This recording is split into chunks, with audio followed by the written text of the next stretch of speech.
Well, good afternoon, good morning, good evening, everyone, wherever you are in the world. Delighted to have you on our latest webcast.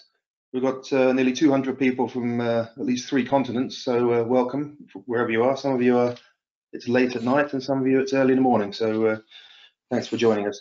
We're here to talk and learn some lessons from the transformation journey at Arlanxeo,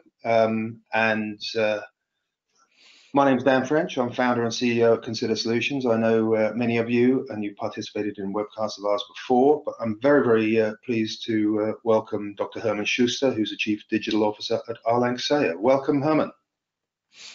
Thank you very much. Welcome.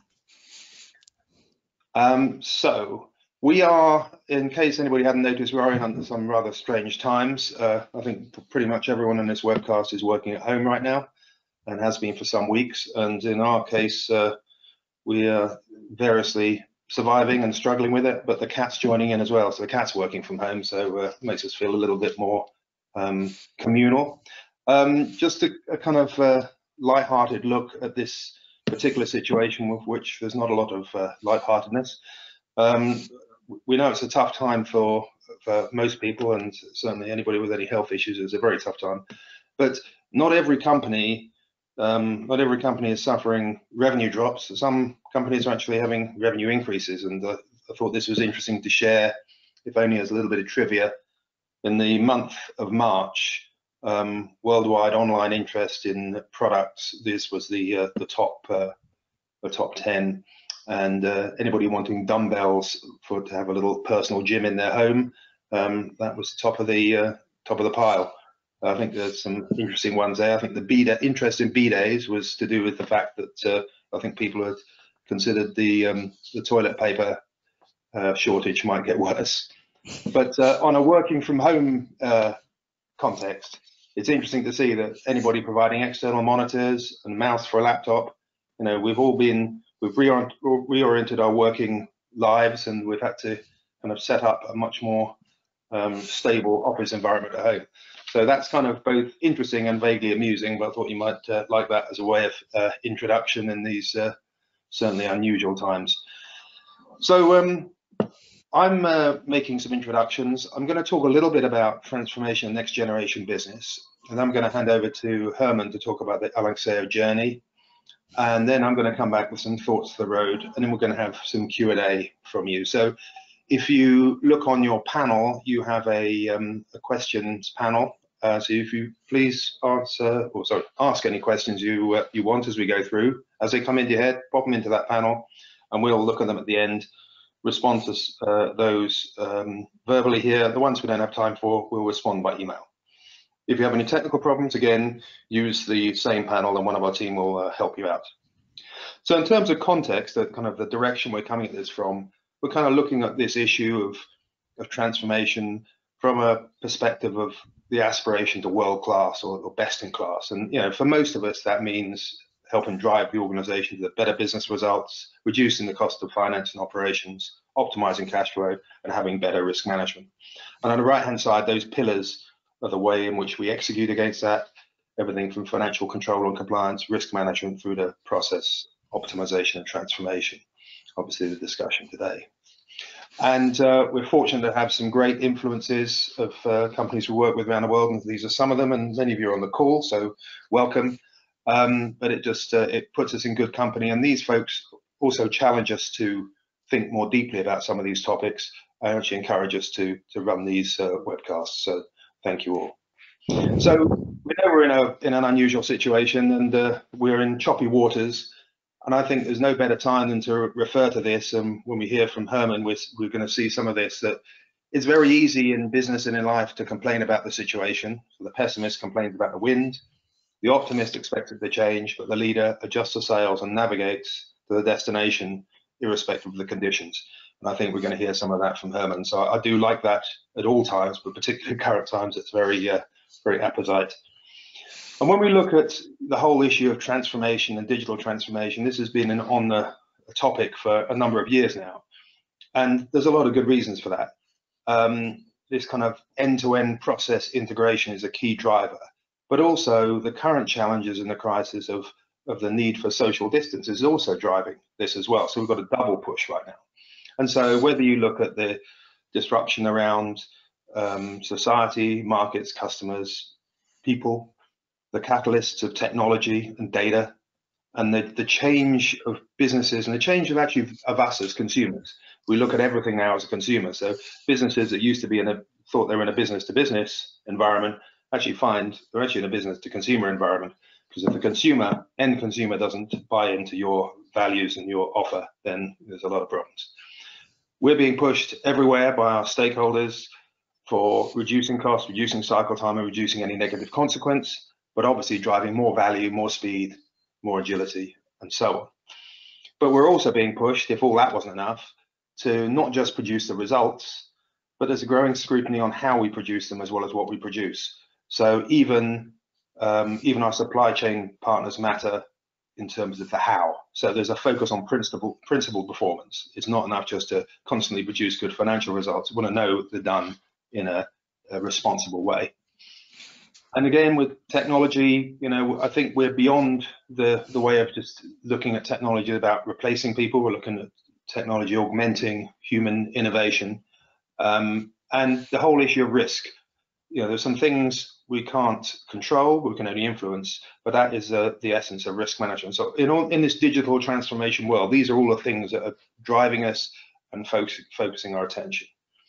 And of course, it's always nice to think of the good old days when we could look at the last month, the last quarter, the last year and say, well, let's just do more of the same. Well, it hasn't been like that for a while, but there's no, there's certainly in the current environment, that's kind of completely irrelevant paradigm. Now we need to know clearly what happened yesterday, what's happening today, what's going to happen tomorrow. And that underpins this drive to digital transformation, because we need better, faster decisions based on better, faster current data. And that's very, very topical in the discussion we're having.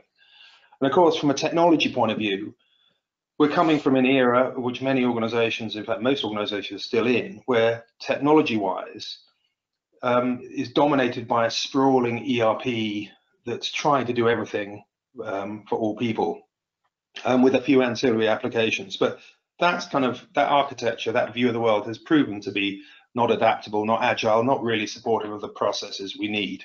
So the new world is this new hybrid hub and spoke, as exemplified by S/4HANA from SAP at the core, but again, it could be Oracle Cloud or anything else. And the idea of process-specific applications around, and the idea of plugging into external data sources as well. So I think this new hub and spoke reality is coming through very, very clearly as a mechanism for delivering the adaptability we need in business. And we're going to see some of this from Hermann shortly. Now, when we talk about transformation, it's widely reported, I think it was McKinsey research, said 70% of digital transformations don't deliver. And with that as a statistic, you probably would be a bit wary about starting. But it's interesting to think about why that is. And I think we all have some views on it. And I'm a great lover of this Dunning-Kruger effect. And I think this has got something to do about it. So although it's become popular in the past year, this research, these two people, Dunning and Kruger, did their research in the late 90s. And it's fascinating. I mean, when you first look at this, it's amusing. And you've got lots of anecdotes you could tell about people you've worked with who are on one end of this curve.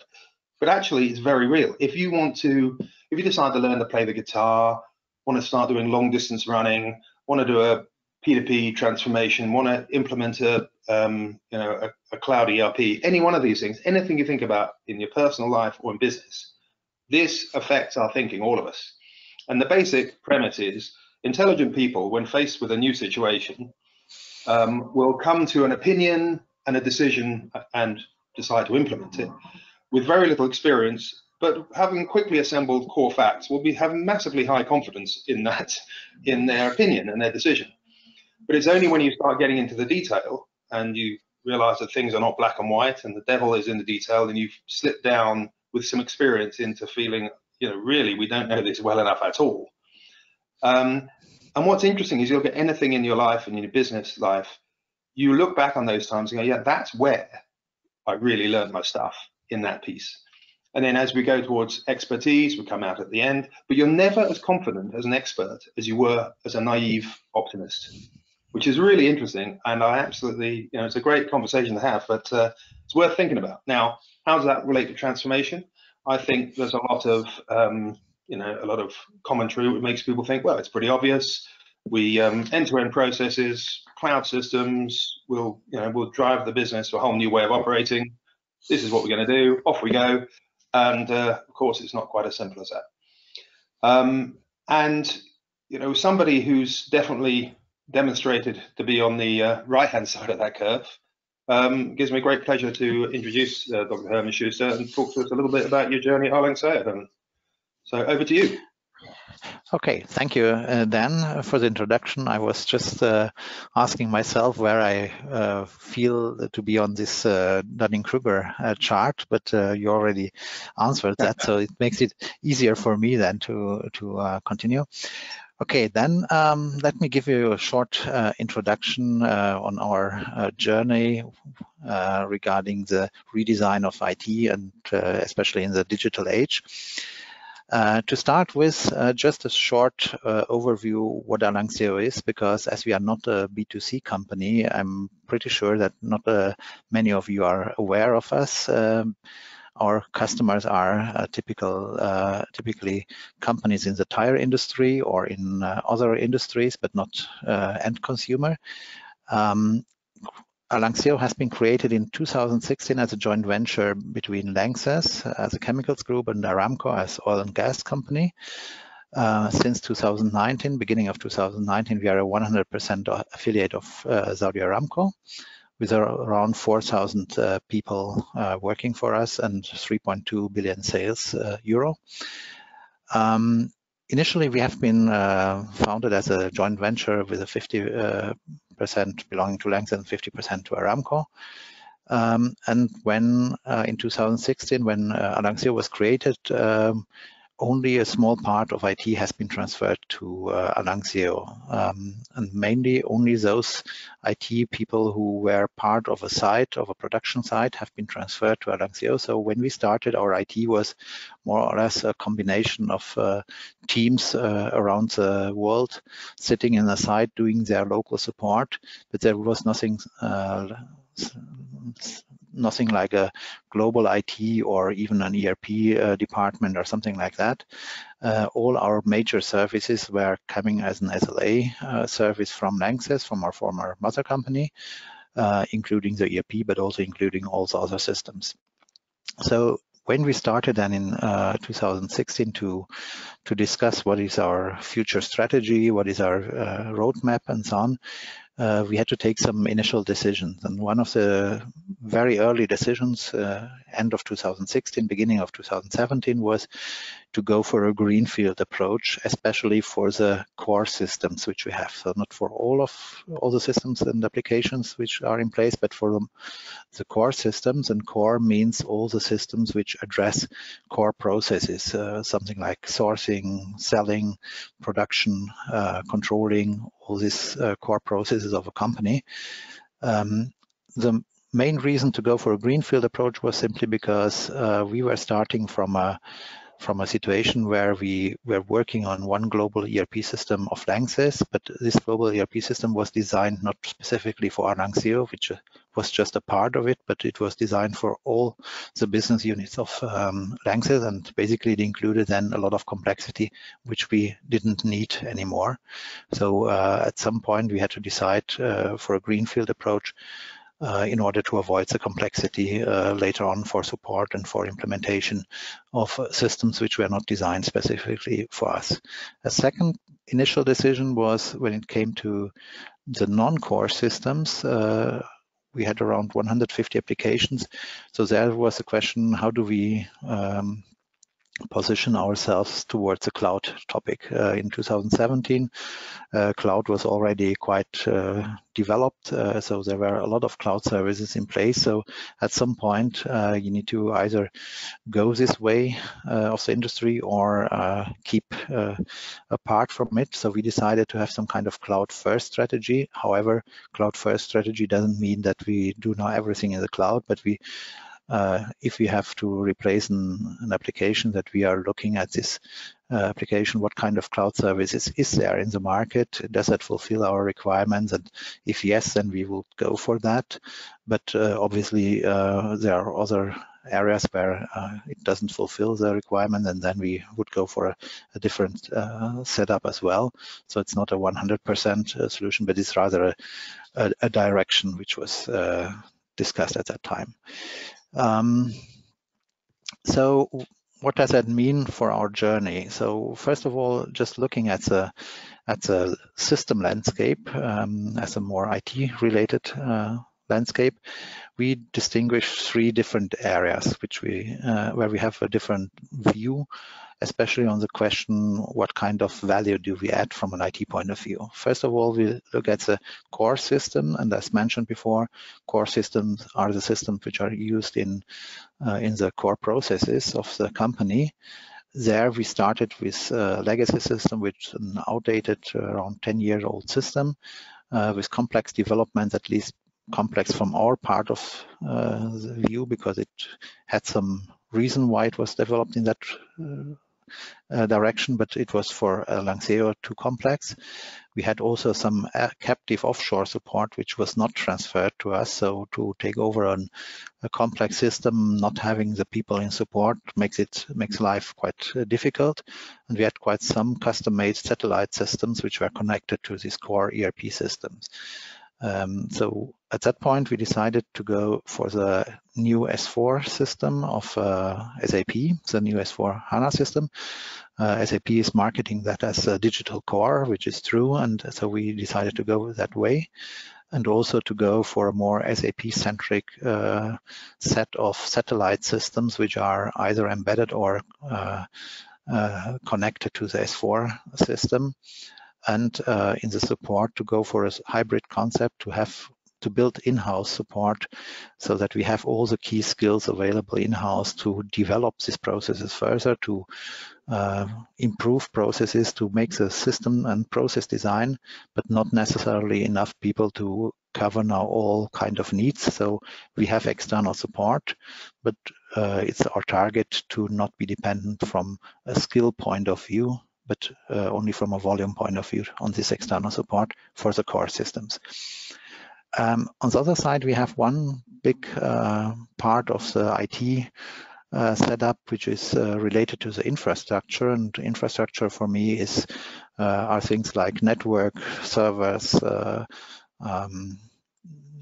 workplace for users, and so on, where we started with a outdated Lotus Notes mail system, and there the target is just to go for the market standard. So in comparison to the area of the core system, we do not think that with the infrastructure we will add a lot of competitive advantage to our company. So basically the target is here just to have more or less a market standard implemented and not look for very specific solutions. In the core system area, which I mentioned before, there we think that by having people who are able to set up new processes, to improve processes, then we can gain some kind of competitive advantage.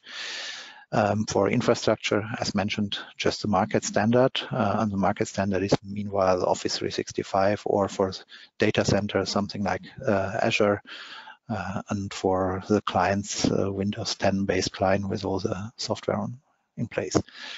In addition, for all the other applications, and we had around 150 applications, many of them custom-made, there the target was to have a cloud first, but also a consolidation of this system. So first question was always, can we consolidate that? Can we reduce the number of applications? Is there still a need for this application? As mentioned, we are smaller than our former mother company, so maybe not everything is needed from our point of view, so we can consolidate some systems. And if it cannot be consolidated, then the second question is there a cloud solution in place who fulfills 80 or 90% of the requirements? And then we should have a closer look and see whether that is a good solution. So we managed to get quite some cloud solutions in place. Not everything is on cloud. We still have other systems where we decided to just clone the system or to just transfer the system. So that is still the case, but nevertheless, I think we have a considerably high share of cloud solution compared to other chemical companies. And when it comes to the support, the idea is to have here for this kind of solutions to have as support which is as lean as possible. So to concentrate maybe on the more on the core systems, we started in the second half of 2017 with a process template phase. Process template means that we looked at all the systems which are relevant for these core processes, which I mentioned. So procurement, sales and marketing, production, controlling, finance, this kind of topics. In the process template phase, we set up a team together with the business units in Arlanxeo and went through all the processes and tried to define what is the future standard process for Arlanxeo. Obviously, even if it's a technically greenfield approach, obviously you don't forget about the history. So at the end, you discuss basically about having a from SAP something which is called a best chemicals template. So that is what SAP is proposing as a best process template. Then obviously the consultants come up with some ideas and lessons learned from other companies and some proposals. And obviously we also look at the history and see how the process worked in the past. And from all these topics, you try to condensate that and try to define what is, in our opinion, the best process definition. What was specific for us is that we included that not only in some PowerPoints or in some documentations, but we also did that in a system, in a sandbox system, so that people could see how the process is working and how the process is looking like in the SAP S4 system. So at the end of the process template phase, we had process definitions and a sandbox where people could see that. But we also had a definition of what needs in addition to be developed because the standard system doesn't provide enough functionality. So that was a reason why we had in the beginning of 2018 a development phase where all these developments have been done then. And then the next step was to roll out that in a pilot to 2 countries. The reason why we wanted to have 2 countries was that we have quite a lot of global business where we have intercompany relations between different companies. So we have intercompany movements of stock, invoices, and all this stuff. So that was a reason that we wanted to test that in a pilot as well. And we choose then to take Netherlands and China as pilot companies. We went live with that in 2019 and 1st of April 2019. In between, we made an upgrade to the new SAP version 1809. And then in parallel, we started to roll out the system template, next wave to additionally 5 countries, Belgium, Germany, Switzerland, Singapore, and Canada. We went live on 1st of January this year, and now we are currently working on the second wave where we want to implement that in France, Brazil, and US, and basically then we are done. We targeted to go live on 1st of July, then Corona came, so we will probably just do it by 1st of October. So we are extending this deadline simply because we are slowed down now at the moment. Nevertheless, I'm pretty sure that then latest in October we will be finishing our roadmap here regarding the core systems. In parallel, we did not only implement here S4 and satellite systems, but also treasury and consolidation software. We changed the hosting environment to Azure and to SAP. So we have 2 hosting providers for the critical system SAP and for the non-critical system Azure. And we are also currently rolling out our new workplace, and obviously the consolidation and cloud movement of non-core application is also in parallel done. So that is in short the overview of the roadmap. And now to come to the solution and to the core systems. What do I mean with core system? We have in fact 3 different layers. So first, the core is S4, the new ERP system from SAP. That is what we implement now in all these countries, and where obviously all these processes are designed. In addition, we have what we call satellite systems, that are systems which are connected to the S4. Most of them are cloud services and cloud solutions. So to start with, we have success factors for the HR part. We have Hybris for the e-commerce solution, so where customers can place orders, which are then transferred to the S4 and then back to Hybris. Then we have a CRM solution, which is C4C from SAP, which is part of the overall solution. Then, as we are a chemical company, we need to have in place EH&S and global trade services as solutions, because we maintain product safety data sheets in the EH&S, and in the global trade service we need to make sure that we comply with embargo list and this kind of topics. Also, from an SAP point of view, we implemented the master data governance tool in order to organize our master data processes.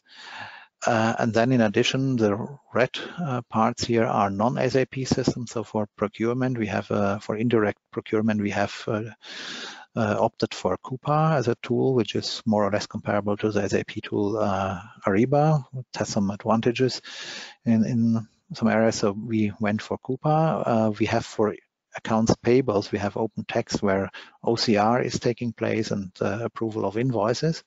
And we have also for treasury, we have a system called ITS, Integrated Treasury System, formerly known as Reval. So that is also a non-SAP system.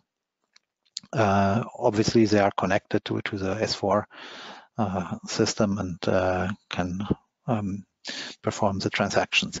In addition, there are many other services connected to our digital core. I just named a few of them. So as an example, there is a B2B platform, Lemica, which is quite widely used in the chemical industry, where we can exchange messages with our partners, with our customers, or with our suppliers, or Concur as a service where you can do expense claims or so. And obviously these are connected to the digital core as well. Now, these 3 layers, so the digital core, the directly connected satellite system, and the surrounding services, have also an implication when it comes to building up the internal organization. So where we spent quite some effort was to build up an internal team maintaining the S4 digital core. So we hired people and built up this team with intention to have enough knowledge to really be able to have the process and system design in our hands, and to be able to customize and to change processes in S4. So there we have a team doing that. And in addition, we have an application management service partner, which is some kind of extended support and ensures that we have some variability there. So we intend to have enough skills to do that, so to be able to do that, but we do not have enough people to work on all the requirements on all the projects. So for that, we need additional staffing with the AMS partner, but we don't want to be dependent from a content and from a skill point of view. When it comes to the cloud application like SuccessFactors, Hybris, and so on, it's a little bit different, because to have really a team, an internal team, really being able to change their many things and to change processes or so, we would always need to have a team of 3 or 4 people per application, which is probably not needed in the long term, because we would not, after the project phase, we would not have enough work for those people. So we don't think that we have the critical mass for that. So there we concentrate on having just process experts available who can manage external application provider, but let's say the doing part is to a large extent done by application management partner, simply because there we are more flexible to adapt on different needs. And when it comes to services like Concur or Elemica or so, then obviously we just manage that, but let's say we use an external service there, but we do not intend to have people now who are able to change there some kind of service. So it's more a black and white solution where you either like a service and you connect and you manage that, but we will not change the way of how Concur will work. It's not our target. So therefore, when it comes to the internal organization, our focus is on maintaining and developing the core systems, to a lower extent managing the cloud application, and then to a very low extent the services. So that is where the focus of the internal organization is. And just to compare that to our initial setup and our initial thoughts when it came to the size of IT, and if I compare that to other companies, then I think we managed to do it with less people. So just to compare, we have now in total, these are now just the core system, we have in total around 80 people, and initially we thought about 120, 130 people, which we do not need. But the truth is obviously that a lot of things are done externally. Let me switch to the next slide. So now, after nearly finishing the roadmap, we are in the last phase. What are the lessons learned from an overall point of view? So I collected now some topics from a project and from an operational point of view. From a project point of view, one of the lessons learned is that when you look at different ways of handling projects, the project management method should fit to the overall context. So we started in the template phase, all being very enthusiastic about using agile methodology, and it worked also very fine. We were very fast in developing some kind of joint team approach with our business people, between IT and business. We saw very fast first results also in the system. So it had a lot of advantages in the template phase and also in the development phase. When it came then later on to the rollout phase, however, we felt that a classical way in a waterfall model would fit better, because then you have a more structured approach where you can work also with the countries together. So there we switched from agile to a waterfall concept. However, if I look now at the systems like cloud services like C4C or hybrid or so, then there still agile methodology was helping us, because there the amount of work where you can customize and where you can change really is less relevant compared to the S4. So there agile methodology is still widely used. So at the end, the feedback is just you need to look into the overall context and what is the target and what is the context, and then decide what best fits. And maybe the best fit is a combination of things. So basically, the feedback is just try to align that with the overall context. A second lessons learned, which I want to share with you, is there is this old statement from Peter Drucker, culture can eat strategy for breakfast, and I changed it a little bit. So operational culture can eat strategy for breakfast. Whatever we did in the past to align upfront with users, with management and so on, about keeping to standard processes, not going too much in specific customizing also. The nearer the go live date comes, the bigger the pressure will be to adhere to that. So I remember personally sitting in meetings 2 weeks before go live, and then somebody came and said, yeah, but now this form needs to look exactly the same way as it looked in the old system. And then you sit there and think, say, yeah, but did we not align about that for the last 2 years? So why now changing that? So at the end, you cannot avoid this kind of discussion. So, and the lessons learned is you should do a lot of change management before, and hopefully then this helps you then keeping to your principles and to your strategy also in the last weeks before a go live. The last topic from a project point of view is just about preserving the knowledge and the team spirit for the post-project phase, because after nearly 2 years, a good team has developed from business and IT, and it would be really a pity if everyone is now getting back to his original work, because these are the people who can help bringing new ideas into a company, can implement new processes or improvement of processes. So it would be a pity if this team doesn't work together also in future after the implementation. And the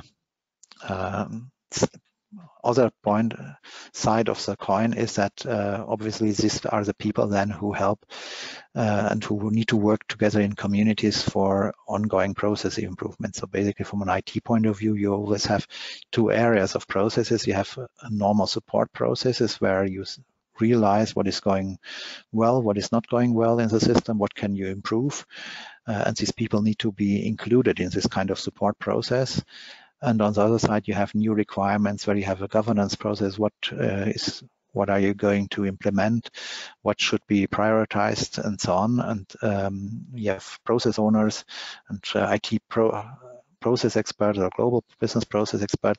So basically, these are communities which need to run later on, and ideally the people who have worked before in the project and have implemented that are finding their role in this new environment, either in the support process or in the governance process, and helping to develop further on.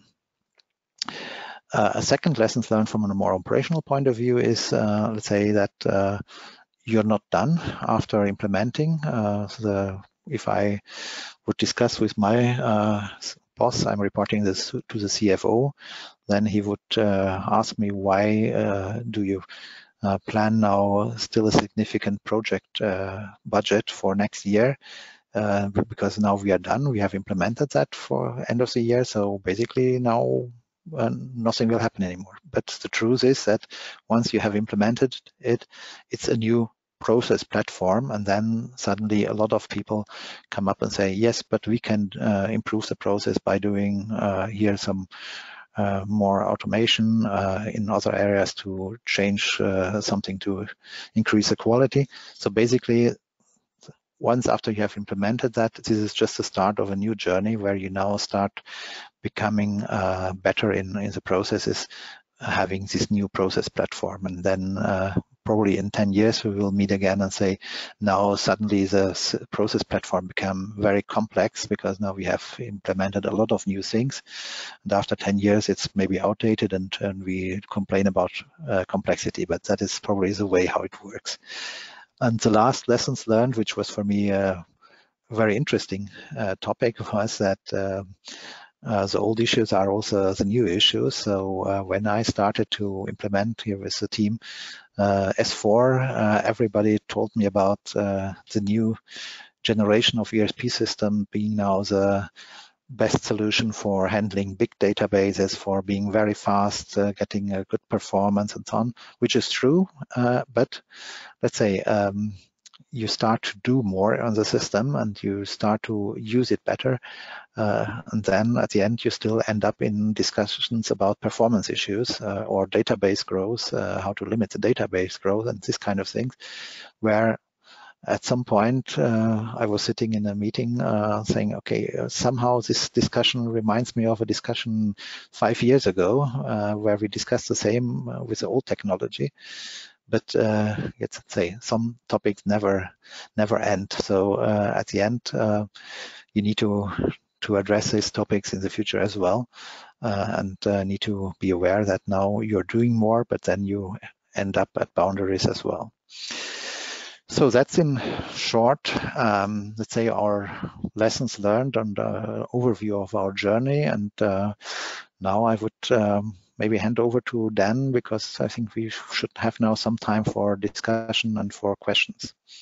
Thanks very much, Hermann. That was great. And you have described that journey, which you've achieved a massive amount. And there's some great lessons learned there as well. So everyone, please do ask your questions into the panel, because I think there's some really good topics here you might want to dig into. So ask questions, you know how to do it. It's in your GoToWebinar panel. So I'm just going to, before we get to those questions, we're going to come up with a couple of thoughts for the road. I think there's very little doubt that the mission that Arlanxeo and Hermann pursued was very ambitious. Fortunately, it wasn't mission impossible, and there's obviously been some challenges on the way. But 7 countries alive, 3 to go. Been some major peaks scaled on that journey, on that climb. I think Hermann's shared some really interesting lessons, and some of those lessons are actually a little bit like the kind of the middle of that Dunning-Kruger curve, where you realize some of the assumptions you might want to make, they're not, you know, they're not always true. It's great to go through that. But, you know, if you combine what Hermann has shared with what the lessons we've had from our experiences and working with other clients, is these kind of the big 7. You know, is the mission both transformative and achievable? And I think it's evident in Arlanxeo's case that's true. Do you understand the business risk as well as the rewards? What does success look like?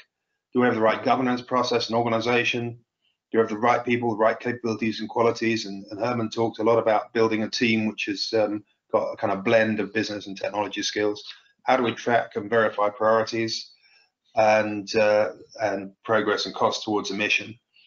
And can we, or how do we ensure involvement and commitment to follow through on the end? And often in change, discussions around change, people talk about involvement and commitment. And I love this picture of the frying pan and the bacon and eggs. And some of you will have seen this before, but I love it because what's the difference between involvement and commitment? Well, the chicken was involved and the pig was committed. So think about that. And so you need both. You need both chickens and pigs. That's basically what you need in all this in terms of executive support. So the other key thing is this lesson about how to create a level of organizational fitness and the agility to be able to operate for the future. This is the reason why we're doing all this stuff. The whole architecture that Hermann's put in place is all about creating this platform. And if you think about what fitness is, it's about stamina, strength, agility, control, speed, and that's really what we want to build into our organization and into our technology platform, such that organization can deliver that. And fitness in business is really all about connected processes that are agile.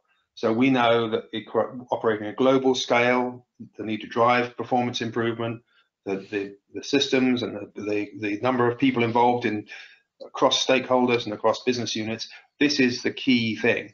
And Hermann's talked a lot about what he's done here is built a platform for integrated processes, integrated end-to-end business processes. So whether it's customer to cash cycle, the complexity of integrating that on a global scale with all of the stakeholders and participants in it, whether it's the source to pay process, again, what we've seen here is the ability to put together an architecture that supports all that.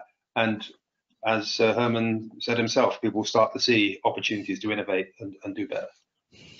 And when you think about what's gone on here, and I think Hermann's been very honest about some of the challenges, it's a bit like the Dunning-Kruger thing. There are no quick fixes. The assumptions you make about one is the one silver bullet. If we just apply this strategy or that, or apply this technology or that. But this is a quote from a great report from a key surgeon about surgeons' note on performance.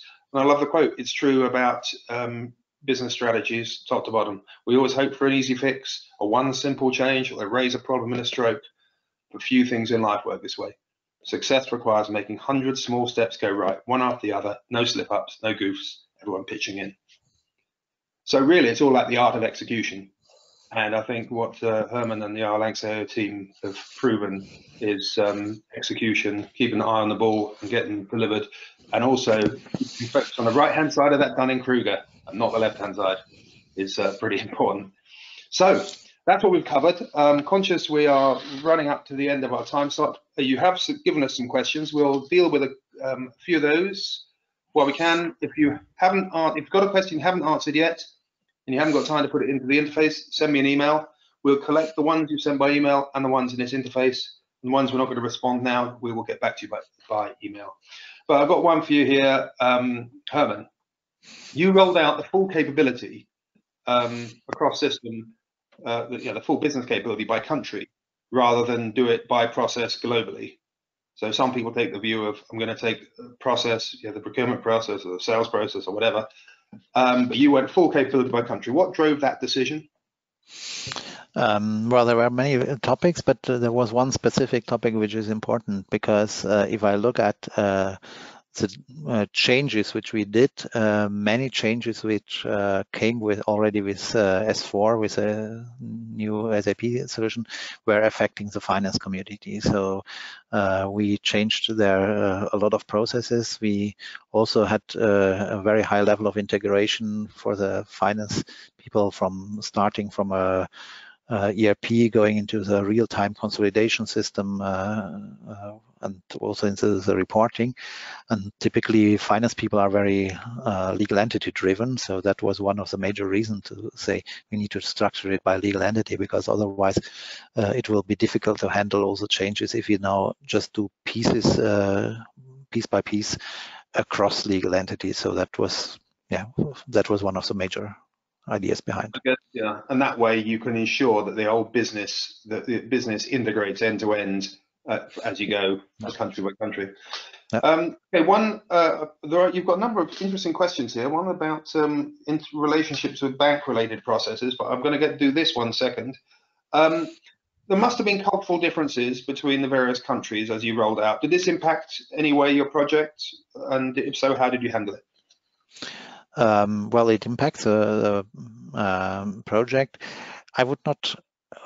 Cultural differences are important, and we need to make sure as well in the change management part, as well as in the real project work when it comes now to the countries like Brazil or France or US. But let's say I consider it more difficult to have, let's say, basic topics aligned. As an example, we are now doing all the project work via video sessions, which is quite challenging. And as an example, doing that for Brazil, you really need to make sure that everyone is speaking French. Everyone speaks English. Then everyone is keeping to some timeline and not coming too late or so. So that are more or less basics, but it's interesting to see that this is still a challenge. Yeah, and of course, some of the cultural differences are legal differences as well. So in Brazil, you have some interesting accounting rules. Sure, sure, but that is something which we need to comply with at the end. You have no choice for that, yeah. So I am conscious we're over time. I'm going to ask one more question because there's some really good questions here. We'll do the rest by email. And by the way, we're going to share all the questions and all the answers to everybody. So don't worry if you don't hear them all here. So this last question is, I expect you had business resources as part of your implementation team, which clearly you did. If so, can you please comment on the typical time commitment through the various project phases? So the basic question is, how much time did you need from the business folks in your implementation teams, and was it full time, and for what period? Yeah. So when we started with a template, with the template phase, we went to our business. We have two major business units, and defined for which kind of process area do we need the involvement. So as an example, plant maintenance, supply chain planning, and so on. So we defined which clusters do we have for processes, and we wanted from each of these business units at least one process expert in the template phase, to a share of 2 to 3 days per week, so more or less 50% of somebody. So we did not manage to have him full time, but 2 to 3 days per week. And we also had a list of people which we proposed just because we knew our organization and we knew that who would be a good candidate for such a position. At the end, we aligned then with the business, not always about those people, but we got also some other people joining the project. But nevertheless, at least the minimum was one process expert per business unit for a specific process cluster. Later on, when it came to roll out, we had the same logic also in the countries. So we have then, if I look now at Brazil, we have a global process expert for a topic like plant maintenance coming from the business unit, and we have a local process expert who knows the Brazilian specific, who is also part of that. So that is a minimum. And then if it comes then to testing or so, then obviously there can be more people joining the test, but that is then for the specific phase. So generally we have local business process expert and global business experts, and we assume to have them for 2 to 3 days per week. And is there any risk that these people who've become process experts representing their business domain over these 2-year cycle, is there any risk that when you get into business as usual, they'll get bored and you'll have trouble holding on to them? Or do you think you're going to... We try to constantly send out the message that we, first of all, we still need them also after end of the project, and they should still be available. And we constantly tell them that they are the people who need now to take up ideas from the business, how to improve, and let's say they should feel themselves as a kind of innovator and bring the business forward. And I hope that this is not getting boring. Good. Well, thank you very much, Hermann. It's been a really insightful tour. I apologize to everyone. We've run 5 minutes over, but I thought you'd want to hear some of those questions and more importantly, some of the answers. There's more to be had. I just want to thank you all for spending your time. I know these are difficult times. You've got a lot of priorities on. So thank you for joining us. I want to thank Hermann Schuster for his time as well. This has been great. Thank you all, and speak to you soon.